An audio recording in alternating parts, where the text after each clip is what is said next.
everyone, welcome to our third lecture in Introduction to Literature. Today we are going to start with a poem, and I hope that you will be able to apply the language devices and the sound devices that we mentioned in the second lecture. I want you really to read the poem and to try and give me examples of language devices and sound devices that you can find in it.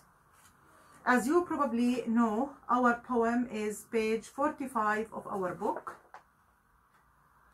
The poem is My Last Duchess by Robert Browning. This is our poem. Let me first start by reading the poem so that you didn't find any difficulty in reading it. And after that, let us start discussing the poem couplet by couplet. My Last Duchess.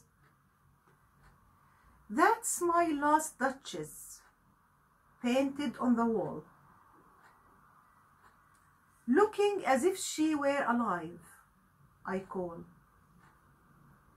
That piece a wonder. Now fra bundle of hands worked busily a day, and there she stands. Will it please you sit and look at her? I said, fra bundle by design, for never read. Strangers like you, that pictured countenance, the depth and passion of its earnest glance. But to myself they turned, since none puts by the curtain I have drawn for you, but I, and seemed as they would ask me, if they durst, how such a glance came there, so not the first. Are you to turn and ask thus, sir?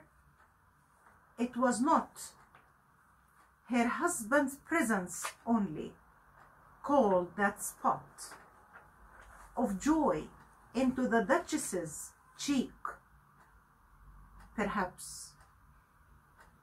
Fra Pandulph changed to say, her mantle laps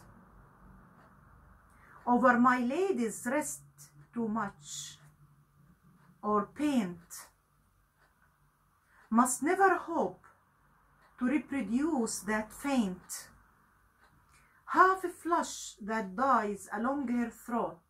Such stuff was courtesy, she thought, and cause enough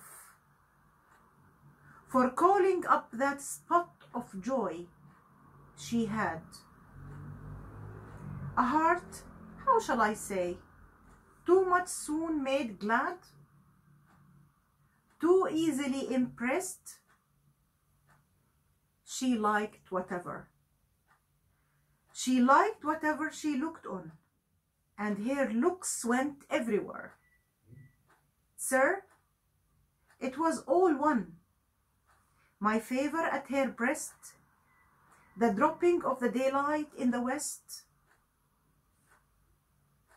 the bough of cherries some officious fool broke in the orchard for her, the white mule she rode with round the terrace, all and each would draw from her alike the approving speech, or blush at least. She thanked men, good, but thanked. Somehow, I know not how, as if she ranked my gift of a 900 years old name with anybody's gift who'd stoop to blame. This sort of trifling, even had you skill in a speech, which I have not, to make your will. To make your will quite clear to such an one and say just this. Or that in you disgusts me. Or that in you disgusts me. Here you miss. Or there exceed the mark. And if she let herself be listened so, nor plainly set, her wits to yours, forsooth, and made excuse, even then would be some stooping, and I choose never to stoop. Oh, sir, she smiled, no doubt, whenever I passed her, but who passed without? Much the same smile, this grew, I gave commands, then all smiles stopped together. There she stands, as if alive. Will it please you, rise? We'll meet the company below. Then I repeat. The Count, your master's known munificence, is ample warrant that no just pretense of mine for dowry will be disallowed. Thou his fair daughter's self, as I avowed, and starting is my object. Nay, we'll go together down, sir. Notice Nipton, though, taming a sea-horse, though a rarity, which close of Innsbruck cast in bronze for me. Okay, this is our poem by Robert Browning. It was written in 1842. That is, the poem was written in the 19th century. Now, usually if we want to start with a poem, I think we might start with the title of the poem. And the title is related to the picture. The title is My Last Duchess. And here is a picture of the Duchess that we are talking about. Even though the poem was written in the 19th century, but it really talks about the 16th century, and the scene is the city of Ferrara in northern Italy, and the speaker is the Duke of Ferrara. The Duke of Ferrara, F-E-R-R-A-R-A, Ferrara. Now, the title itself, as you can see, consists of 3 words. My Last Duchess. If we start with the first word, my is a possessive pronoun for the pronoun I. And the fact that we use my for position shows one aspect of the character of the speaker. I want you to keep in mind this question so that we could answer it at the end. Is the Duke who talks about his Duchess, that is his wife, a possessive person? Does he seem to be a person who loves to possess? Then you have the word lost.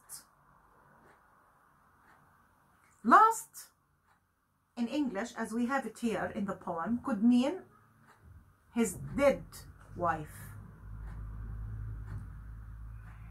Or it could mean that there are many other wives in addition to her.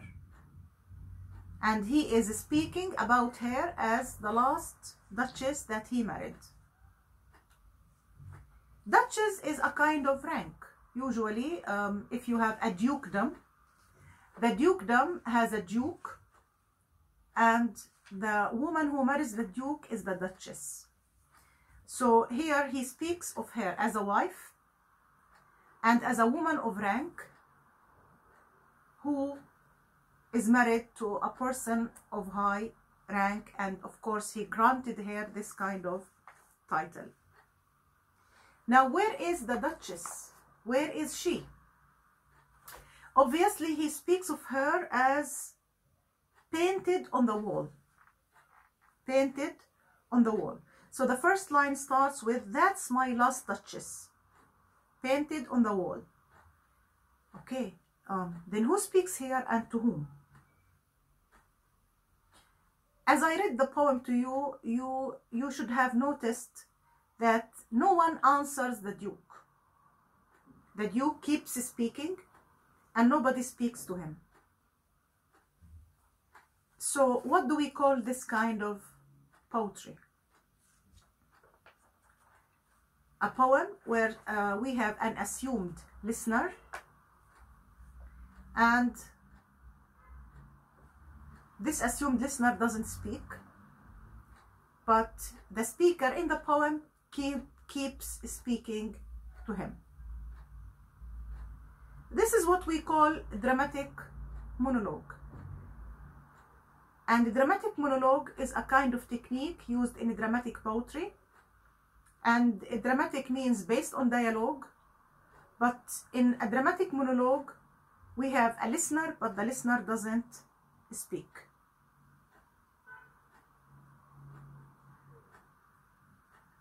So most of the poem is based on dialogue between the speaker and another person. But of course, this person is not identified. As I read the poem from the beginning to the end, and we didn't notice any answer from the speaker, from the listener, sorry. So the speaker says, "That's my last Duchess painted on the wall." Now, the fact that he uses first person pronouns, it means that he is using what we call lyrical poetry. Lyrical poetry. L-Y-R-C-A-L. Lyrical. And I mean by lyrical, poetry which is expressive in a personal manner. Poetry which expresses personal emotions. Poetry that expresses personal emotions. And the poem that is lyrical is known as a lyric. So this is a lyric. It is an example of dramatic poetry, and the technique used in narrating the poem is what we call dramatic monologue. In a dramatic monologue, you have a speaker and you have a listener. The speaker addresses the listener. But in this poem, we notice that the listener is silent throughout the poem and did not really answer back or try to respond in any possible way. So the speaker here is supposedly the Duke who describes his wife. His wife has been turned into a painting. She's painted on the wall. So she's not a living creature anymore. She is a painting on the wall. Looking as if she were alive. As if she were. Notice, as if she were. This is if clause type 2. As if she were alive. Which means that she is not, say it, yes, she's not alive. That piece of wonder. Now this painting is described as a piece of wonder, a very beautiful piece of art. Now, who painted this painting? It's Fra Mantle. So, does the speaker seem to be rich? Write to me in the comments. Is he rich? He was able to hire Fra Mantle to draw his wife, or to have a painting for his wife. The painter worked busily, as we have in line 4, day and night, till he painted the Duchess, and there she stands. Then he asks the listener to look at her. Will it please you sit and look at her? Notice the use of please. When a person is polite, usually he says please. And this Duke tries to prove that he is a very polite person. He's a very polite person. He tries to ask politely. So he drew the lady, or he painted her, and the Duke is a big fan of Fra Bandelov. He seems to be a very skillful painter. And if you look at line number 7, we notice that the poet mentions the countenance of the picture. The picture shows the countenance of the lady. He was so good at showing the facial expressions and the facial aspects of the lady. And also the Duke, who is the speaker here, it draws the attention of the listener to the depth and passion of its earnest glance. So we notice here that the speaker admires the work of Fra Bandelov. Obviously, he is very skillful and very good at his work. He was able to draw a beautiful painting for the lady and to produce her facial expressions fabulously. Now, the painting is on the wall, but we have curtains. We have curtains. It's like when you have a curtain and you need to draw the curtain in order to see the picture. But does the Duke show this painting for whoever comes to the house? And seemed as they would ask me if they durst. And durst here is rhyming with first, durst and first, but this means dare. When we use the word dare, means like you want to have something, but you are afraid of it. So the people who visit him probably will ask him to have a look if they have the guts, if they have the power and the strength to say to him, please show me the picture. But it seems that they don't have the guts or the bravery to do so.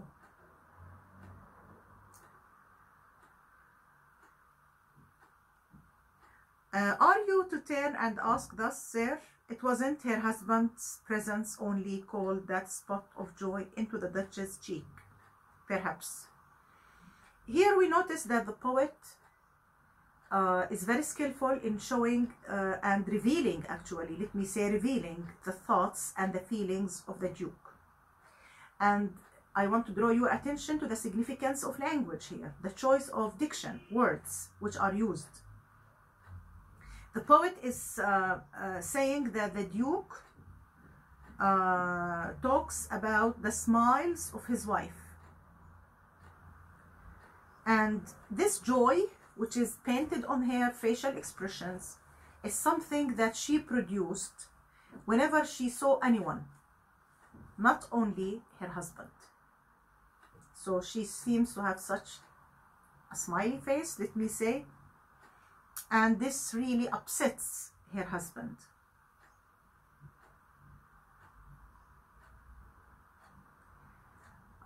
So this is the spot of joy that he describes. Also describing her mantle. Ladies in her time used to have some mantle or some piece of decoration like a bracelet, but it's not made of metal or gold. The mantle is made of let me say fabric. It has some decoration like flowers, roses, etc. And the husband is unhappy with the mantle of his wife. He believes that she exaggerates in wearing mantles. Over my lady's wrist, she wears it around her wrist, and he says, too much. Notice every word in poetry is important. It's too much, not very much. Too much means that we are talking about something which is exaggerated, more than what's enough and more than what's required. So it's too much. Must never hope to reproduce the faint half flush that dies along her throat. Such stuff was courtesy. Now, what's the motivation of the lady? What motivates her? What causes her to smile? Well, if you still remember our discussion about tone in fiction, you can feel that the poet tries to communicate to the readers the tone of the Duke.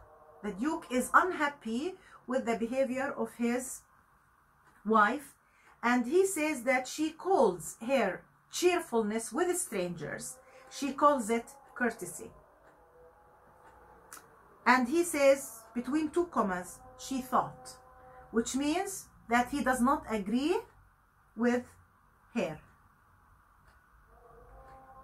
And her heart is too soon made glad. The lady can be easily made glad by whoever smiles at her or speaks to her. And then the writer says, too easily impressed. The Duke describes his wife as a woman who can be too easily impressed. And again, notice his emphasis on too, not very. Too means exaggerated, more than what's enough, more than what is required. So the woman can be easily impressed, and she liked whatever things were offered to her and whoever talked to her or met with her. And the poet says that his Duchess delights in small things. She derives pleasure from small things. For example, if someone offers her cherries, you know the meaning of cherries, these beautiful red fruits that we call cherries. If a fool offered her some cherries, she would feel happy. Also, if she rides her white mule, the mule that she uses to go around or to move around, she smiles at the mule. What a cheerful lady, huh? She smiles easily. She smiled at the mule, and she thanked people. She thanked people. The lady thanked people. Would you please tell me in your comments whether it's okay to thank people or not? This sounds funny, but the poet emphasizes that the Duke is not pleased with the behavior of his wife, and one of these things is that she thanked people. Well, tell me in your comments if you smell some arrogance. I will not say that. You have to write this in your comments. Do you smell some sort of arrogance in the Duke's words? And this woman, according to the Duke, does not appreciate the rank that he offered her. Remember, I told you that the wife of the Duke is a Duchess, so the Duke has a high rank, and the woman that he marries will definitely receive the same rank from her husband. According to him, she should have appreciated the rank that he offered her. But according to the Duke, he believes that she does not appreciate his gift of name. He calls it gift. You know, when a woman marries, she takes the surname or the family name of her husband. Is this a gift? Notice again, I want you always to notice the significance of words in literature in general and in poetry in specific. He calls his name a kind of gift. So write in your comments, why does he describe his name as a gift to his lady?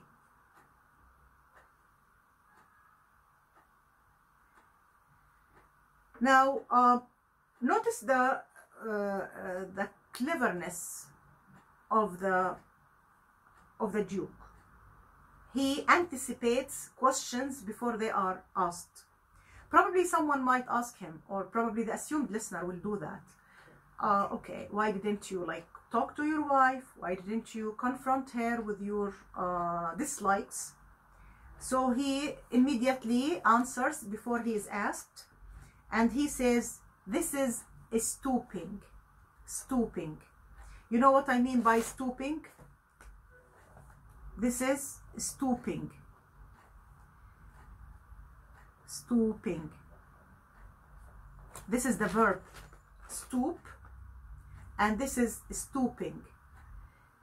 It's like when you stoop, it's like you surrender. It's like you lower yourself. So he considers asking his wife about her opinion is a sort of stooping, lowering himself or degrading himself. So he didn't ask her because he doesn't want to stoop. And he says, I chose never to stoop. So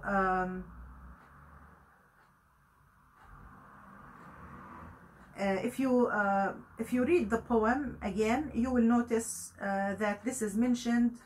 If we go to line 34, with anybody's gift, who would like to stoop to blame, and then he says, I chose never to stoop, etc. So the poet decided, the Duke decided not to stoop.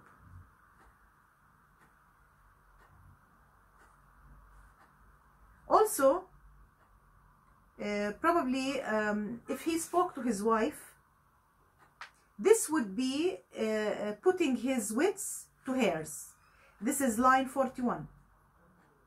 Her wits to yours, that is, oh my God, this husband is really prejudiced against women. So he considers the mind of the woman sort of inferior to men. So he doesn't want to compare his wits to hers. So if he spoke to his wife, this would mean that he considers that his mind is equal to hers. And I don't know why he sees that this is wrong. So even then would be some stooping. This is line 42. Even then would be some stooping. Even if he spoke to her personally, his mind to her mind, then this is a kind of stooping, and I choose never to stoop. Then he says, okay, to be fair with her, she used to smile when I passed her. But well, who passed without the smile? Well, the woman smiled at everyone. She gave people the same smile. Then I gave commands, and then all smiles stopped together. Then the Duke says, because I was upset and offended by her smiles, I gave commands, and all the commands stopped at once. Can you imagine how the smiles of the woman were stopped? How can a person stop the smiles of anyone? The poet speaks of something which is really serious and dangerous, and he speaks of it casually without giving it any significance. Write in your comments, what could the man have done to his wife to stop her smiles? And then he says to his assumed listener, after he has discussed everything, he says, okay, let us go, sir. Let us arise and go now to the people downstairs. So he has been speaking to someone upstairs, and after he finished his own side of the story, he says to the man, okay, let us go down together and join the group there.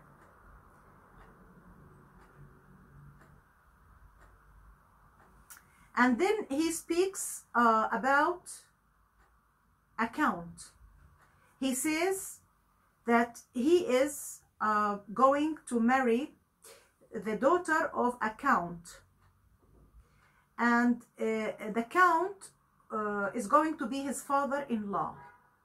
Okay, and he mentions that his father-in-law, or his father-in-law to be, is a very generous person, and this is mentioned in line 50, I think, or 49. Yes, he mentions that in line 49. But he tries to say that I married his daughter because I want her and I love her, not because of the dowry that will be given to her. You know the meaning of dowry? Well, I think this is not in our culture. In this culture that we are talking about, usually a woman receives a sort of gift from her family. This could be an amount of money, could be a precious piece of jewelry or gold that the wife brings to her husband's house. And definitely the value of the dowry varies according to the wealth of the family. So the Duke here emphasizes that he doesn't want to marry the Count's daughter because of the dowry, the precious dowry that she will bring from her family, but because he has an interest in the woman herself. Please write to me in the comments, do you believe what he says? I want to tell you that I'm going to follow your comments, and I'm going to take the names of the students who write their comments under the video. And then before he goes downstairs with the person that he's talking to, he draws his attention to another piece of art that he owns in his own house. And this time it's a kind of statue. And this statue is Neptune. And Neptune, according to Greek or to Roman myths, is the god of the sea. The Greek people call the god of the sea Poseidon, but the Romans call it Neptune. He draws the attention of the listener to the fact that he owns a statue carved by a famous sculptor, and it shows the Roman god of the sea, Neptune, taming a seahorse. Taming a seahorse. So, Neptune is taming a seahorse. Do you feel that Neptune taming a seahorse is a kind of symbol? Please write in your comments what could be the symbolism associated with Neptune, the Roman god of the sea, and the taming of the seahorse. And it seems that the Duke is full of himself, and he's proud of his rank as well as his wealth.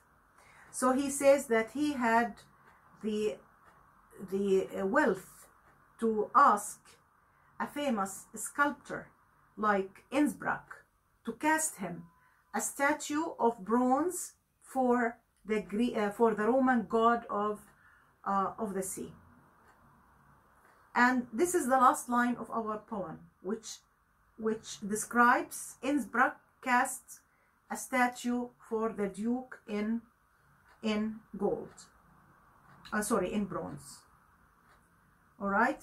So before I finish my third lecture in Introduction to Literature, I want to remind you of the questions that I asked in the video. Make sure that you write your comments. I'm going to follow up. I'm going to see who is following up. And I want you to remember the meaning of dramatic poetry, dramatic monologue, lyric, and also I want you to write your impressions about the Duke and his wife. What could be the fault that the Duchess committed from his own point of view, and whether you agree or disagree with the attitude and the behavior of the Duke. I want also to remind you that I am going to post Microsoft PowerPoint on Moodle about my last Duchess.